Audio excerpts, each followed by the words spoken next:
RBI bank வந்து பார்த்தீங்கன்னா இந்த ஜூன் மாதத்துலேருந்து ரெப்போ ரேட் வந்து கம்மி பண்ணியிருக்காங்க. 5.5 வந்து ரெடியூஸ் பண்ணியிருக்காங்க 6ல் இருந்து.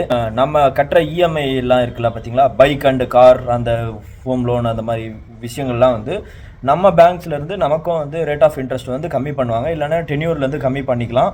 ஸோ இதை வந்து நம்ம பேங்க் அப்ரோச் பண்ணி நம்மளா கேட்டால் தான் ஒரு சில விஷயங்கள் நடக்கும், இல்லைனா அமௌண்ட்லேருந்து அவங்களா ரெடியூஸ் பண்ணி வரும். மேபி இன் ஃபியூச்சரில் உங்கள் இமெயிலே வந்து அவங்க எதை வந்து சேஞ்ச் பண்ணியிருக்காங்கன்றதுக்கான அப்டேட் வந்து அவங்க தருவாங்க. அப்படி தரப்படலை அப்படின்னா வந்து நீங்களாக தான் போய் அப்ரோச் பண்ணி டென்யூராக இல்லை வந்து உங்கள் பர்சன்டேஜ்லேருந்து ஏதாச்சும் ஒரு 0.5 ஏதாவது கம்மியாகுமான்றது பேங்க்ஸில் நீங்கள் தான் போய் அதை கேட்டு தெரிஞ்சுக்கணும். இந்த ரெப்போ ரேட் அப்படின்னா என்ன அப்படின்னு தெரிஞ்சுக்கணும்னா, நம்ம பேங்க்ஸ் எல்லாமே நமக்கு லோன் தராங்க இல்லையா, ஸோ இந்த லோன்ஸ் எல்லாம் வந்து பார்த்திங்கன்னா அவங்களுக்கு பணம் பத்தாமல் இருந்து அவங்களால தர முடியல அப்படின்னா ஆர்பிஐ பேங்க்லேருந்து அவங்க ஒரு பல்க் அமௌண்ட் லோனாக எடுப்பாங்க.